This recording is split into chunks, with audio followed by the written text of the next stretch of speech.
Ketua MPR RI Bambang Susatyo atau biasa yang dipanggil Bamsud menyebut pemerintah perlu mewaspadai pembayaran kupon dan utang jatuh tempo. Sebab Bamsud khawatir pembayaran kupon dan utang jatuh tempo dapat berdampak kepada pengurangan cadangan devisa negara. Ancaman itu semakin terlihat berbahaya dengan adanya krisis global yang sewaktu-waktu bisa menampar ekonomi Indonesia.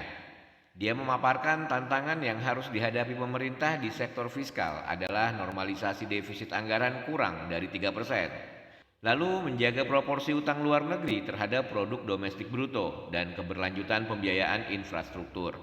Sementara di segi moneter, tantangan terbesar adalah mengendalikan laju inflasi, menjaga cadangan devisa dan stabilitas nilai tukar rupiah. Bamsud mengatakan penyusunan prioritas dan realokasi anggaran secara tepat diperlukan sebagai strategi jangka pendek dalam menghadapi potensi krisis global.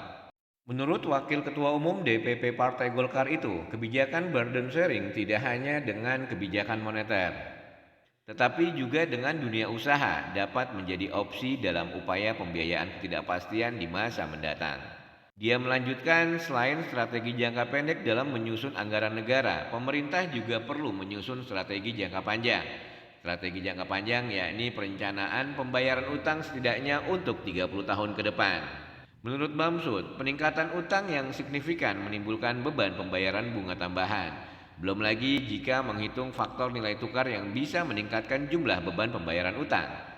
Hal ini pun harus dilakukan bersamaan dengan memastikan kondisi fiskal dan moneter tetap terjaga.